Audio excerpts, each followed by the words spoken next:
السلام علیکم، آپ دیکھ رہے ہیں عمران علی اسلامک ویڈیوز چینل، جہاں ہم آپ کے لیے لاتے ہیں وہ کہانیاں، وہ نعت جو دلوں کو جھنجھوڑ دے، روح کو جگا دے اور ایمان کو تازہ کر دے۔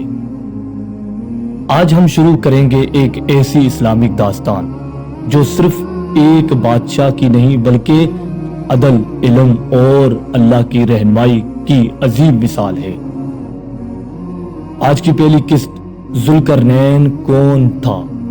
وہ بادشاہ جسے اللہ نے ہدایت دی۔ تو چلے وقت کی ریت میں چلتے ہیں پچھلے صدیوں پرانی سرزمین کی طرف۔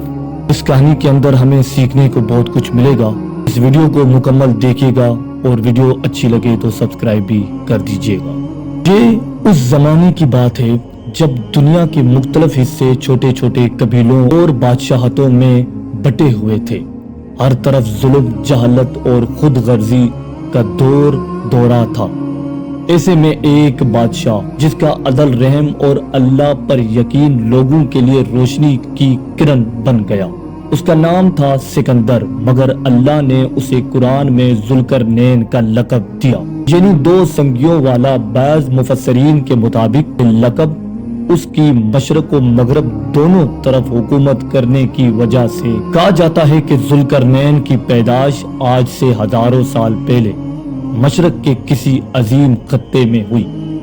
بعض مورخین کہتے ہیں کہ وہ یونان یا روم کی سرزمین پر پیدا ہوا، جبکہ کچھ اسلامی مفسرین کا کہنا ہے کہ وہ حضرت ابراہیم علیہ السلام کے زمانے کا ایک مومن بادشاہ تھا جسے اللہ نے علم، عقل، طاقت اور ہدایت عطا کی۔ ذوالقرنین ایک ایسا بادشاہ تھا جس نے اپنی بادشاہی کو صرف طاقت کے لیے استعمال نہیں بلکہ اللہ کی رضا، عدل اور حق کے قیام کے دنیا کی کونے کونے تک گیا۔ ذوالقرنین بچپن ہی سے نہایت ذہین، نیک سیرت اور انصاف پسند تھا۔ اسے بچپن سے ہی علم کا شوق تھا۔ وہ آسمان کو دیکھ کر سوچتا کہ سورج کہاں غروب ہوتا ہے، زمین کے اس پار کیا ہے اور انسانوں کا اصل مقصد کیا ہے۔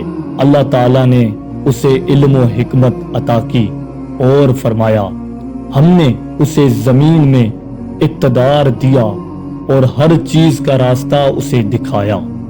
یعنی وہ بادشاہ جسے صرف تخت و تاج نہیں بلکہ ہدایت بھی دی گئی۔ وہ نہ صرف زمین پر حکومت کرتا تھا بلکہ دلوں پر بھی راج کرتا تھا۔ ذوالقرنین نے اللہ کی رضا کے لیے سفر کا ارادہ کیا تاکہ دنیا میں عدل پھیلانے اور ظلم کو روکے۔ اس کا پہلا سفر مغرب کی طرف تھا۔ وہ پہاڑوں، میدانوں، سمندروں کے عبور کرتا ہوا اس مقام تک پہنچا جہاں سورج غروب ہوتا نظر آتا تھا، ایک سیاہ پانی کے قریب۔ وہاں اس نے ایک قوم کو پایا جو جاہل، جنگجو اور ظالم تھی۔ اللہ تعالیٰ نے فرمایا، ہم نے کہا، اے ذوالقرنین، تمہیں اختیار ہے، چاہے تو ان پر عذاب کرو یا نرمی۔ ذوالقرنین نے عدل کا راستہ چنا۔ اس نے کہا، جو ظلم کرے گا اسے ہم سزا دیں گے، اور جو ایمان لائے گا اور نیک عمل کرے گا تو اس کے لیے انعام ہے، اور ہم اس کے ساتھ نرمی کا سلوک کریں گے۔ پھر ذوالقرنین نے مشرق کی طرف سفر کیا۔ یہاں اس نے ایک عجیب قوم دیکھی جو سورج کی روشنی سے بچنے کے لیے کوئی پردہ یا چھت استعمال نہیں کرتی تھی۔ وہ فطرت کے زیادہ قریب تھی مگر علم سے دور۔ ذوالقرنین نے ان سے نرمی سے بات کی، ان کی ضروریات کو سمجھا اور انہیں علم و تہذیب سے روشناس کرایا۔ وہ جہاں جاتا وہاں کے لوگوں کی اصلاح کرتا، ان کے لیے انصاف کا نظام قائم کرتا اور انہیں اللہ کی عبادت کا درس دیتا۔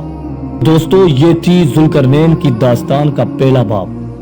وہ بادشاہ جو صرف طاقت سے نہیں بلکہ ہدایت اور عدل سے حکومت کرتا تھا۔